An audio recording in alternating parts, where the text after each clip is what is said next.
Big Mo.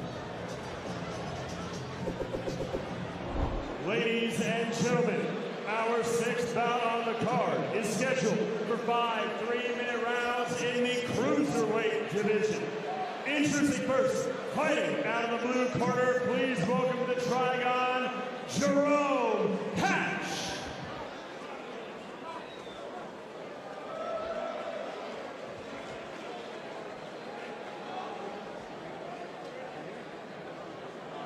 I say, let's enjoy the song in which Jarome Hatch, the Hatchet, is going to enter the Teagan to.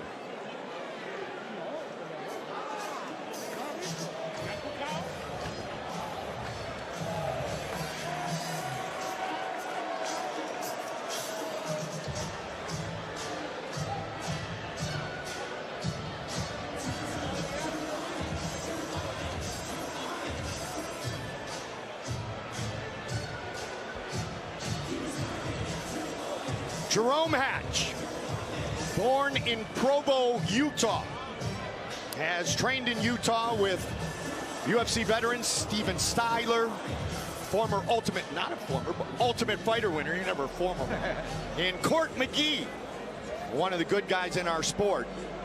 He said, as a street fighter, I don't look into opponents, I look through them. I will take myself to my roots of battling in the street, battling like the Hatchet, and that will counter the experience of the Teagan-tested Teagan Franco. Jarome Hatch making his bare-knuckle professional debut here tonight. Oh, while Teagan Franco's walking into Roy Jones. Can't be touched. As it's playing on the loudspeaker right now. There's Superman.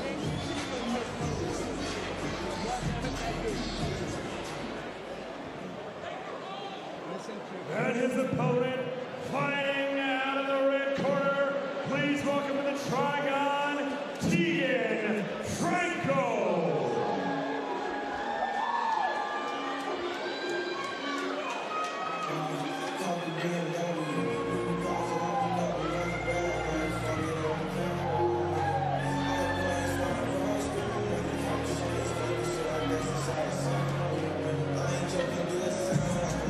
Saw Teagan in the lobby last night. He was still sporting the headband. Hair was looking perfect, Paulie. Had the short shorts going. He's a really tough, Richard Simmons looking kind of guy, at least last night. But he's like, you know, Richard Simmons had a little bit of a Jerry curl thing going. I don't know. Teagan has a little bit of an Incredible Hulk thing going.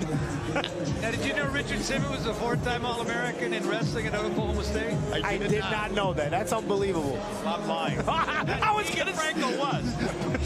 Franco was. What can we expect? He sets cuts, smooth, comfortable, relaxed attack. He will move in for the win. Very calculated in his attack is Teagan Franco. Took the Carlos Lopez fight, which was his BYB debut back in December of 2020, Benny, on 2 days' notice. Yeah, well, he's got the professor, Eric Benton, in his corner. And they really worked on the dirty boxing, the 1-3, 1-2, 1-1-2. So those are all kinds of things he's trying to put in his arsenal to execute those things. But look at the calm of this guy. This guy's got one of those tremendous calm. This is a natural state for him. He loves doing what he does, and that's whether it's wrestling or bare knuckle, whatever, bring it. And he's back here in Miami, where he defeated Jeremy Smith 27 seconds into round number 2 at BYB 8. Looking to make it 2 straight inside the Teagan. Teagan killing him softly, Franco. Ladies and gentlemen, this cruiserweight contest is scheduled for 5 3-minute rounds and is brought to you by the Galloway Group. Let's meet the fighters. First, fighting out of the blue corner. He stands 5 feet 11 inches tall. He weighed in at 195 pounds. He is making his bare knuckle debut, and he fights out of Mont Belvieu, Texas. Introducing Jarome the Hatchet.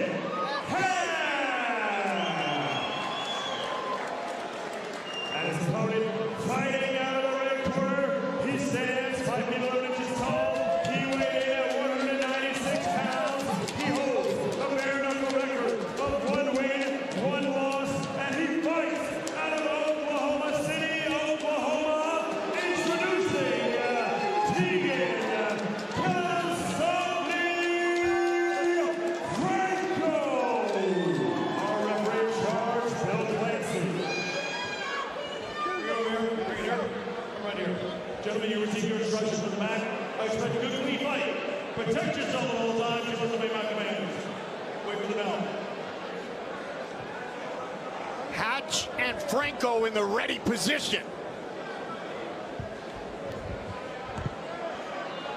Cruiserweight matchup. Here we go. Teagan Franco in the southpaw stance in the yellow trunks. I thought he was going to do a takedown right there. I did too. Right well, he heard you talk about the All-American Wrestling status, Benny. Jarome Hatch. Really intensely. Coming forward quickly. And it's called a slip by Bill Clancy. Teagan staying calm, but Hatch is bringing a storm so far early in the fight. He certainly is. That's a knockdown. That one was not a slip. Hatch is not letting him breathe, boy. You talk about closing the hatch. And he's got his game face on. Yeah. He's intense. He's not going softly at all.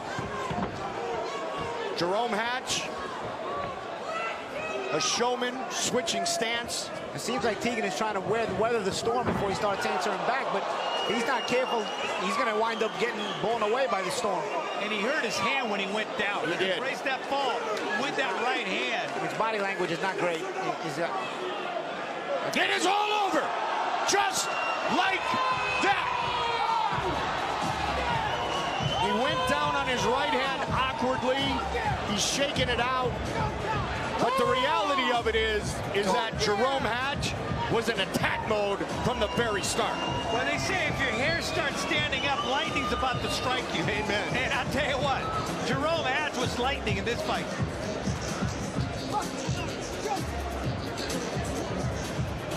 And just think if Jarome Hatch had the hair of Teagan Franco.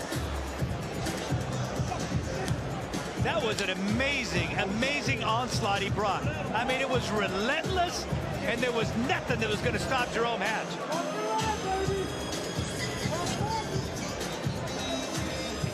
You know, it's amazing when you talk to these fighters, you look in the eyes, and in the eyes of Jarome Hatch, I saw a guy that was just ultra confident. And he said, the biggest fan I got in my corner is my wife. She approves of this thing, and she loves it. There she is. And man, he was a man possessed. And you know, when you got a guy like that, I can see Teagan trying to weather the storm, but you also have to give him something in return so that he doesn't come with as much enthusiasm. Teagan never gave Hatch anything to kind of stifle that enthusiasm Hatch came out with, and so that enthusiasm continued and developed into a more powerful storm that got the stoppage. And we were talking about experience in the Trigon. Hatch is making his pro debut in a bare knuckle, but yet he fought like he knew exactly what to do inside this Trigon.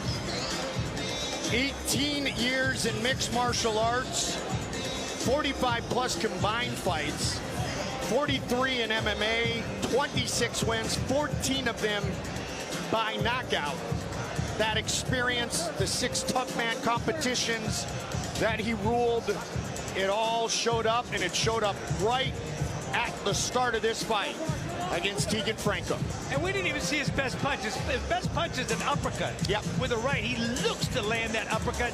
He didn't even have to use it. I mean, it was just a brilliant way of closing the space. Never let Teagan get going at all. If Teagan Franco's nickname is killing him softly, well, the Hatchet did not do that. He finished him quickly, and Big Mo will make it official as we take a look at the knockdown early and then the knockdown that finished the fight.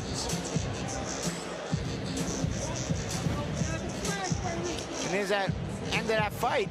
And again, you see the tie plum, Hatch overwhelming. And I think that was the first knockdown. You see the uncomfortable look on the face of Teagan.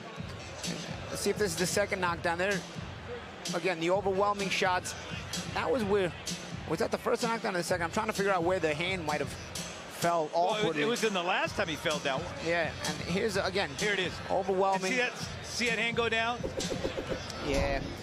Yeah, I'm not sure, man. I'm thinking he might have got the fight beat out of him by that point. It's Big Mo.